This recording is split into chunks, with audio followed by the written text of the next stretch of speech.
আজি 2021 বৰ্ষৰ 1 জানুৱাৰীৰ প্ৰথমটো সন্ধ্যা। তুমি আচলতে মাজুলীলৈ আহি আচলতে তোমাৰ কেনেধৰণৰ অনুভৱ হৈছে আৰু তুমি কি কৰি দেখাবা? তোমাৰ এটা প্ৰতিভা আমি চাব বিচাৰিম। মাজুলীলৈ আহি বহুত ভাল লাগে। এনেও মই আগতে আহিছোঁ ইয়ালৈ। এইবাৰ নৱবৰ্ষ বুলি আহিছোঁ ইয়ালৈ।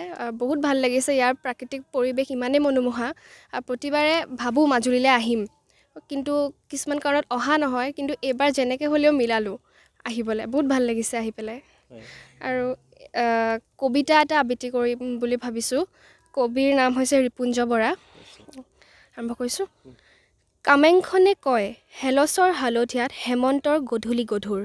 মই কবিৰ দৰে নহয় কাহানিও, কেৱল এমুঠি শুকুলা বিষাদ, বগলীৰ ঠোঁটেৰে এৰি যোৱা দুপৰৰ দৰিকণা সৰ্বহাৰাৰ।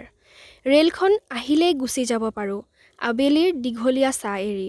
তোমাৰ নাম লিখি থোৱা আছিল মৃত্যুৰ দৰে নিতালে শুব পৰা ঠিকনা ৰাখি। ধন্যবাদ।